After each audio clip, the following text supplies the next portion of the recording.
Normalmente, la familia y los tuyos, ¿no? Mateo también. Mateo también, sí. Mi familiar me llama mucho Mateo. ¿Tú normalmente dónde resides? En Madrid. En Madrid, ¿verdad? Sí, yo llevo en Madrid mucho tiempo. La verdad es que llevo en Madrid desde el año 73, fíjate, ya fijo.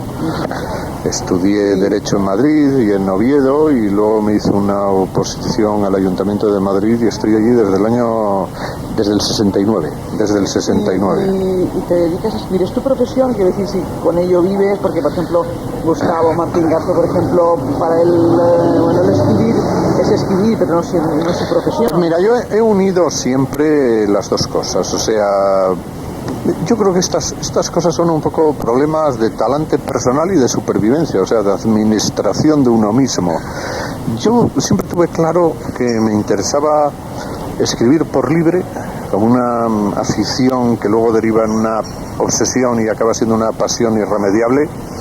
Y por otro lado, me apetecía tener una profesión que no fuera la de escritor, ¿no?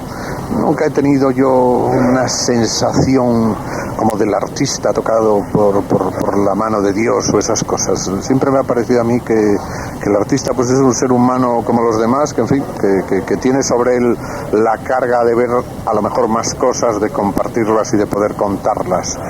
Y pues siempre ha habido un equilibrio razonable en mi vida entre mi profesión, que es la administración local, y teóricamente soy un experto en eso y probablemente hasta un súper experto en derecho comparado local y un gran experto en grandes urbes y cosas de esas, y luego el escritor que es el que más o menos día sí, día no, pues está ahí, dale que te pego con sus manías y sus obsesiones. Y Luis, el ser leonés se imprime, quiero decir, imprime carácter, quiero decir con esto al estar viviendo ya tantos años en Madrid y tal, el ser leonés significa algo para ti. Hombre, yo pienso que el ser de un sitio imprime carácter porque, bueno, eres ahí están tus huellas, tu identidad personal, pues eres de donde eres, está el territorio ese de la tierra, de los afectos, de la memoria, de las cosas.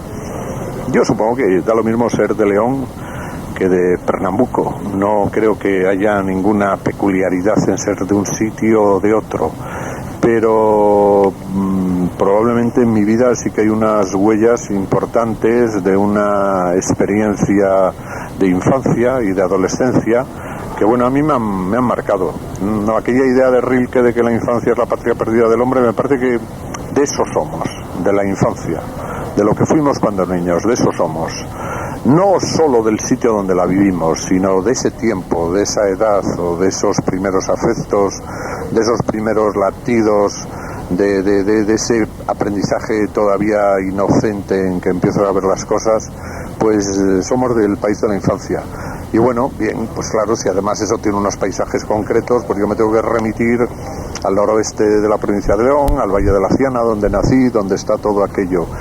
Sí, eso ha alimentado muchas cosas en mi vida y muchas cosas en mi literatura, pero luego obviamente el escritor anda metido en otras historias e intenta ya seguro que contar fábulas con otro compromiso distinto y con otra complejidad, y al final lo que sí yo mantengo un poco gratamente esa huella, porque siendo niño de un pueblo perdido, de una provincia perdida, yo sentí que era un niño del mundo. O sea que a mí aquello no me cerró, me abrió, no lo sé. Tal vez allí había una cultura rural ancestral que hacía que preservaras mucho todo lo que era conservación de las cosas, pero a la vez había un cierto sentido de apertura de las cosas.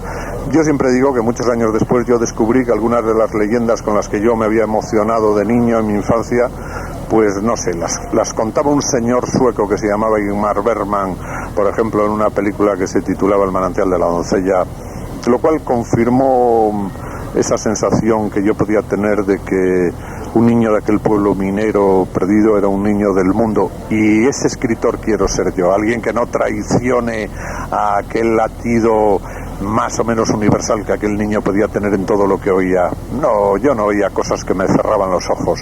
Todo lo que escuché yo creo que hizo que yo abriera los ojos, y eso me ha hecho pues abrirme por completo al mundo, y no me interesa nada lo que pasa en lo pequeño para la pequeñez, pero sí que me interesa esa idea que decía Torga, un gran escritor portugués, de que lo universal es lo local sin fronteras. Eso sí que me interesa. Luis, has mencionado que eres ciudadano del mundo, trabajador de profesión dentro de una administración local. Yo no sé, para un escritor como tú, la política, ahora en esta, ya que en los albores ya del siglo XXI, ¿qué significado tiene? Pues fíjate, yo, claro, tal vez generacionalmente, yo peino ya, como ves, muchas canas, ando ya por 57 castañas, o sea, que soy un niño de la posguerra y un joven y un adulto del franquismo y alguien que ha llegado a la edad provesta en la democracia. Yo tengo un poco la sensación de que cuando se ha vivido tan intensamente una dictadura, y digo intensamente con un frente firme, personal, concreto y con un compromiso con los demás hasta donde buenamente uno podía, o como tú lo quisieras gobernar, yo tengo la sensación de que agoté allí muchos de mis intereses políticos, porque a mí no me duelen prendas. Yo en un momento concreto no me importaba que la literatura estuviera al servicio del compromiso y de la política. O sea que eso de manchar un poema a mí me parecía fenomenal. Vamos, yo no lo manchaba, lo ensuciaba y lo tiraba por la ventana, ¿no? Y me condolía. Recuerdo en aquellos años que hacíamos en León, por ejemplo, una revista que se llamaba Claraboya. Es curioso, me parece que es una revista que contiene muchos elementos de una juventud insatisfecha, una juventud cabreada, una juventud que tenía dentro un bulle que no la hacía respetar para nada aquella realidad con la que estaba, hasta tal punto de que yo supongo que ese movimiento que hay detrás de esa revista es mucho más interesante, más allá de la lírica. La lírica, a lo mejor, pues en algún caso, desde luego, había poetas extraordinarios en aquel grupo que hicimos Claraboya, pero lo que había era ese latido hondo de la inquietud y un gran cabreo universal que te hacía pues ser tal vez una especie de anarco vital para tirar con todo aquello como buenamente se pudiera, y eso formaba parte de tu vida, de lo pequeño, de lo grande. Pues me considero bastante agotado, ¿no? Ahora la política, yo desde que llegó la democracia soy un demócrata furibundo, y era de las pocas cosas en las que yo creía. Bueno, tengo derecho a vivir en la democracia con las decepciones propias de quien vio a sus compañeros de pupitre militando en partidos de izquierda que llegaron al poder y que no lo hicieron como a mí me hubiera gustado. Y ahora, pues obviamente, nunca votaré a la derecha, pero respeto lo que puede ser una derecha civilizada que para nuestra... Iba a decir para nuestra desgracia, pero no voy a decir para nuestra desgracia, que nos gobernará probablemente como nos gobernaría otra izquierda de este jaez, lo cual es triste, pero es la vida misma, ¿no? Luis, 2 premios de crítica en 14 años, el último muy reciente en abril, el pasado mes de abril, con 2 obras muy concretas también, ¿no? La feria de la edad, sí, o la fuente de la edad, sí, y la ruina del cielo, creo que ha sido la última, ¿no? Sí.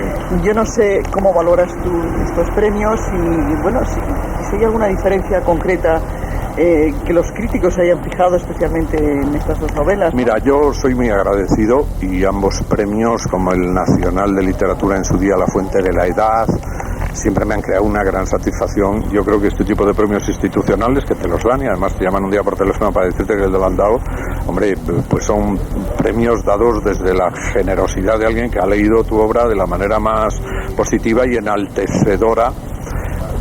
Yo soy un poco pagado de mí mismo, y entonces a mí estos premios, bueno, me han dado un poco más, me han ayudado a tener más convicciones en lo que hago.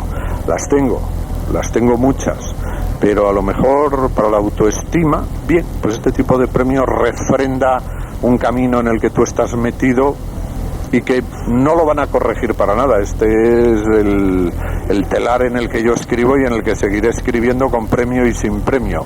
Pero el premio es siempre una grata noticia, un premio de los críticos, bueno, que son ese tipo de lectores privilegiados que leen de una manera más profesional. Pues son galardones enormemente satisfactorios. De suyo, el premio de la crítica suele ser el que más nos gusta a los escritores. ¿Qué más? Sí. Luis, dentro de de la cantidad de escritores que por lo menos se conocen ahora, quizás sea por los medios de comunicación que avanzan tan deprisa, ¿no? Hay una buena cantera de escritores, ¿no?, en España. Y concretamente en nuestra región, ¿no? Sí, yo creo que sí. Hombre, en Castilla y León yo creo que tenemos un importante panorama de escritores y de artistas en general, ¿eh? O sea, creo que hay un patrimonio cultural, no ya solo de cultura histórica, porque vamos a hablar, ¿no? Pero de cultura viva, de cultura que ahora mismo yo creo que importantísima. Además, bueno, no solo, a veces exageramos un poco con los escritores, también entre cineastas, plásticos, pintores, músicos, fotógrafos. Yo creo que el panorama es francamente importante. Además, pienso que en nuestra región hay conciencia de ello, ¿eh? Yo creo que hay conciencia de ello y me parece que, bueno, los creadores en mayor o menor dimensión, allá cada palo sostiene su vela. Yo me siento, desde luego, halagado y me siento perfectamente retribuido de esa manera moral con la que tu tierra te reconoce. Faltaría más, yo qué sé, faltaría más. Uno solo tiene por ahí que deudas, no es otra cosa. Pero sí hay un panorama interesante en España. Hay cierta sensación de que el panorama de la novela europea está a la baja, y por lo menos yo creo que la década del 80, no sé ahora lo que pueda venir, pero me parece que la década del 80 sí que fue una década importante en nuestra novela. Una convivencia generacional, intergeneracional importante. Oye, clásicos en vida, que todavía ahí nos están dando el ejemplo. No podemos olvidar que Delibes, acaba publicado, la última novela de Delibes es una de sus grandes novelas. ¿Qué mayor ejemplo puede recibir uno a estas alturas de la vida, no? Y luego los supervivientes de la generación del 50, que es una generación, desgraciadamente, han desaparecido muchos antes de tiempo. La propia generación en la que yo estoy, los cincuentones, que nos llaman como del 68, no sé con qué condicionamientos, y luego gente más joven que va apareciendo. Yo pienso que hay un panorama interesante. Lo que más me disgusta de este panorama no es ya lo literario, que eso cada palo sostiene su vela. Es cierta proliferación, un exceso de marketing y un exceso de intentar poner la literatura donde no debe. La literatura no puede estar en la cresta del éxito de la sociedad, y yo creo que un escritor no puede estar revestido con las mismas galas sociales con que se reviste una tonadillera, con todo el respeto del mundo para las tonadilleras. Luis, ya casi para terminar, sí. Valladolid, ¿qué significa para ti, leonés, ¿no? La feria del libro, en fin, no sé, ciudad también de escritores. Oye, una parte sustancial de mi región, o sea, de este navío un poco desmedido en el que estamos metidos todos los castellanos y todos los leoneses. Una ciudad para mí siempre de tránsito, por la que he estado pasando a lo largo de toda mi vida. Una ciudad a la que vengo bastante, donde tengo grandísimos amigos, donde hay un panorama de escritores espléndidos, y en ese sentido yo vengo a Valladolid como voy a Palencia. Antes a lo mejor iba a León, ahora tal vez voy hasta menos a León. Ya sabes que uno, cuando te haces mayor, se te mueren tus padres, pierdes un poco ese tipo de adscripción. Pero vamos, me paseo por toda nuestra región y voy a Ávila y voy a Burgos y vengo a Valladolid, y en todos los sitios estoy en casa, y en todos los sitios encuentro lectores cómplices, oye, gente que te aprecia, que te quiere. Yo siempre digo lo mismo: ¿qué más quieres, Baldomero? En 2 palabras, ¿no? Sí, voy a hablar esta tarde. La conferencia se titula Palabras y personajes. Bueno, pues hablo de algo sustancial en mi experiencia de escritor. Bueno, en la mía y en la mayoría de los creadores de ficciones literarias. Por un lado, la palabra, lo que supone la palabra, yo diría un poco la palabra narrativa, ¿no? La palabra que está infundida de imaginación y de memoria. Y bueno, los personajes un poco como los seres humanos que habitan mis novelas, ¿no? Esos seres, entes de ficción que pertenecen tan intensamente a mi vida, que forman parte de mis novelas. Pues me gustaría contar un poco sobre el sentido de la vida que ellos tienen, quiénes son, de dónde vienen, a dónde van, cómo viven, qué les pasa, y por qué yo he optado por hacer un retrato de este tipo de seres humanos, que son tal vez los que muestran mejor el espejo de la complejidad con la que yo puedo ver al ser humano en estos albores del siglo y del milenio que arranca, ¿no? Divagaré sobre todas estas cosas un poco. Muy bien.